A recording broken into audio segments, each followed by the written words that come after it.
शिवसेना प्रमुख स्वर्गीय बाळासाहेब ठाकरे यांच्या जीवनावर आधारित ठाकरे या चित्रपटाचा पहिला शो आज मंचरमध्ये मोफत दाखवण्यात आलाय। कोण आला रे कोण आला, शिवसेनेचा वाघ आला या घोषणा देत मंचरमधून मिरवणूक काढून आढळराव पाटील यांनी बाळासाहेब ठाकरे यांच्या प्रतिमेचं पूजन केलं। शिवसैनिकांनी ठाकरे या चित्रपटासाठी पहिल्या शोसाठी मोठी गर्दीही केली होती।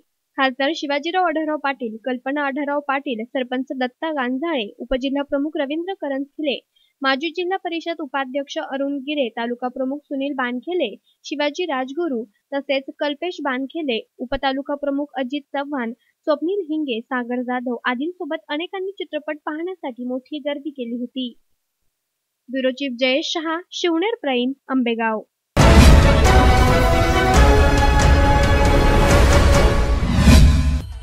हिंदू हृदय सम्राट शिवसेना प्रमुख बाळासाहेब ठाकरे यांच्या जीवनावर शिवसेना नेते खासदार संजय राऊत यांनी ठाकरे या भव्य चित्रपटाची निर्मिती केली आहे।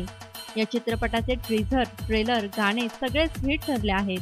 त्यातच आपल्या लाडक्या महानेत्याला एवढ्या भव्य स्वरूपात एकदम जवळून पाहता येणार असल्याने सारेच हा चित्रपट पाहण्यासाठी उत्सुक झाले होते।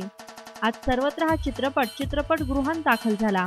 या चित्रपटात शिवसेना प्रमुखांचे जीवन, त्यांचा संघर्ष, त्यांनी उभी केलेली मराठी अस्मिता, हिंदुत्वासाठी पेटवलेलं रान हे सारं आजच्या पिढीला पाहायला आणि अनुभवायला मिळणार असल्याने अनेक चित्रपटगृहांमध्ये ऑनलाईन तिकिटे विक्री सुरू होतात हाऊसफुलचे बोर्ड झळकले आहेत। तसेच शिवसैनिक आणि सामान्य जनतेला हा चित्रपट फर्स्ट डे फर्स्ट शो पाहायला मिळायला हवा म्हणून राज्यातील अनेक भागात शिवसेनेचे नेते, नगराध्यक्ष, नगरसेवक, सरपंच, पदाधिकारी यांनी first day first show book करून ठेवला होता।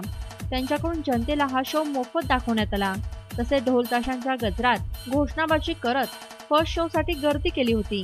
नारायणगाव येथे सरपंच योगेश बाबू पाटे यांच्या हस्ते पहिल्या शोचा उद्घाटन सोहळा पार पडला।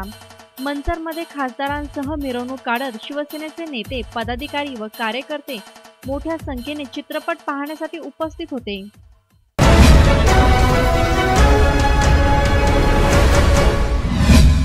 दरम्यान पुणे, मुंबई या ठिकाणी सुद्धा ठाकरे या चित्रपटासाठी first day first show housefull गर्दी पाहायला मिळाली।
शिवनेर प्राईम टाइप करू, सबस्क्राइब करा, घंटीच्या बटनावर टिक करा, लाईक करा आणि शेअर करा।